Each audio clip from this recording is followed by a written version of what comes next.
Hey everybody, Dave here from Most Valuable Podcast, bringing you another NFL season prediction. Today, I've got the Denver Broncos for you. Denver had a meh offseason. I'd say nothing super high, nothing super low. Kind of kept the status quo. You still know where your money's at on that defense. So to kick things off, you start the season with the Chargers coming to town. Chargers, the Bolo tie, very impressive as always, Phillip Rivers, but this team is very one-dimensional in the way he works with Keenan Allen. So I think that Denver defense, you're going to smash, you're going to get to Rivers, you're going to be able to shut down Keenan Allen at that point. So I think you're going to walk away with game one pretty successfully. Game two, unfortunately, you have to deal with Dallas. And I know everybody's thinking, wait, Zeke Elliott's not playing. We got this one. This is still one of the best offensive lines in football.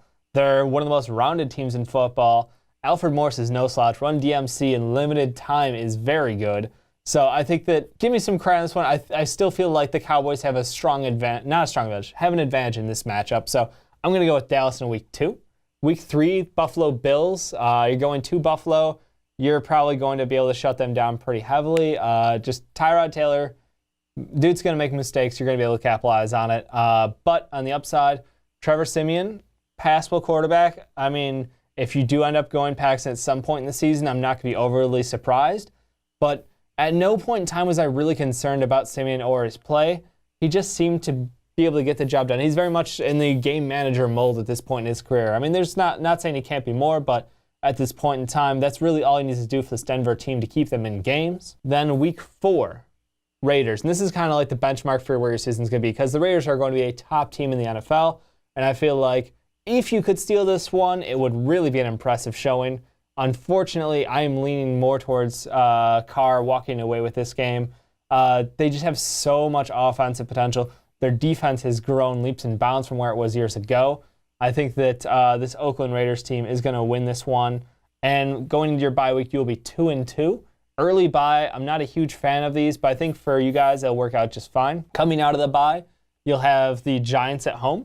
So Giants team, again, offensively super gifted. They have a stacked wide receiver core. But it's like night and day with Eli. Like, if you get good Eli, bad Eli, what's it going to matter? I'm leaning more towards the Giants winning this game, mostly because if it gets into a shootout, I don't think Trevor Siemian can keep up. I think that they will just stretch the field too much, and that if they start running up the score a little bit, Siemian won't be able to go in that shootout with them. The following week, you are going back to San Diego against the Chargers. Again, I feel like you're going to sweep this series. I think that San Diego, while a good team, glaring weaknesses, and I don't want to get too in-depth on that, but because we already covered a little bit in the first one, but I definitely feel advantage goes to Denver here. Following week, you are going up against the Chiefs. Chiefs, Alex Smith, very much in the same style. I almost want to say they're like Broncos light. Very safe play, very good defense, very careful about making mistakes. I don't really expect this game to be thrilling. I think it could easily end up as a 10-14 game, but I think this Broncos team will win out over the Chiefs. And then going into week 9, it is Eagles time. If you watch my Eagles preview, I marked this down as a steal for the Eagles because I think that this potentially could be like one of Carson Wentz's best games, kind of showing what he can do against a top defense like Denver. It just, to me, comes down to the fact that I'm afraid of Carson Wentz being able to take advantage of a couple of things that Denver has on tape by this point. By midseason, they're going to have a lot of information on them. So just take that with a grain of salt, though. Easily could be a win for the Broncos, but I've got it here as a loss. Week 10, Patriots-Broncos. Love the matchup. Patriots going to walk away. Tom Brady is too damn good. It's not fair to the rest of the league. The man never ages. The team gets better, and they keep adding more talent. Probably not what you want to hear as a Broncos fan. Week 11, Bengals are coming to town. That one, you guys are going to smack them in the face. Like, that's just going to be a backhand right there. I love this Bengals team for the fact that, I don't know, 50-50 every week for me. But I think that, honestly, they're a tough team. They're tough out every time. It'll be a close game, but I really do think that they honestly aren't going to have a very good defense by this point in the year. Trevor Siemian might have picked up a little bit of confidence throughout. I could see him growing easily this year because he's going to be playing up against a lot of very good teams. So this is kind of a very make or break time for him in his career. Early, but still, I think this is going to be very impactful for him. Following week, Raiders again. Raiders are going to have your number this year. I think they're, again, you watched them last year, you saw what they could do. They just have such an explosive team right now. But going to walk away because the following game, you will have the Dolphins. And I think that one's going to be a win for you. And if you watch a couple of the other previews, I'm like 50-50. I keep saying 50-50. I'm questioning Jay Cutler and Adam Gase. Week 13, they easily could have it together, or it could be a dumpster fire. We've seen what Jay Cutler can do when he doesn't care and when he does care. So my assumption here is that he might not be able to beat this Denver team. I know it's a kind of a show-up game. It's not at home in Denver, but still it's Denver versus Jay Cutler.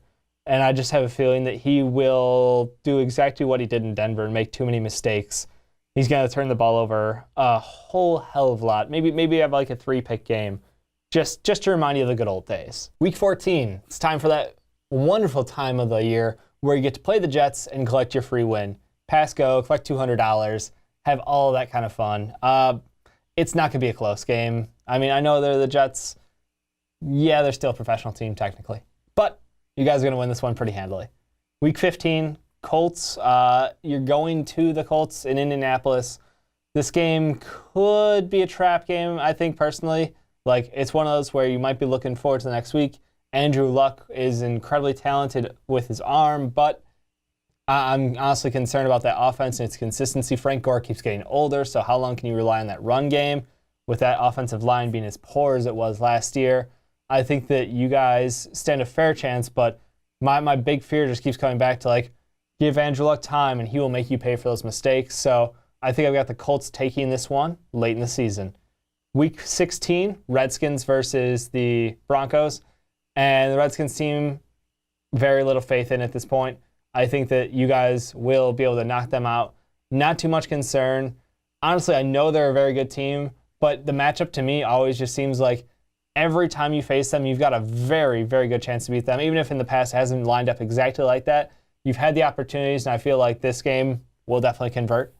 Then to wrap up the season, Kansas City again. Kansas City will have your number this time around. I know you guys I had you beating them in week 8, got you losing them in week 17, running you out at 8-8 for the season. Overall, I know it's a step back from last season. You were 9-7 last year, 8-8 this year. I just feel like you haven't made enough of a jump, and unless Trevor Siemian / Paxton, if he gets the opportunity, kind of steps up like to a level that nobody saw coming, maybe outside of Denver. Like, I think this is going to be a very average year. You're probably going to miss out on the playoffs, but it's not a bad thing. Continue growing that offense, continue seeing, where it's going to take you, and just maintain the defense. You have something amazing already. You just need a little bit extra on offense to kind of balance it out and really put you guys over the top. Anyway, thanks for checking us out. Be sure to like and subscribe. If you haven't left a comment yet, I'm sure I'd love to hear your opinion on what you think is going to happen to Denver this year. And if you have the chance, definitely check out one of the other NFL preview predictions for this season.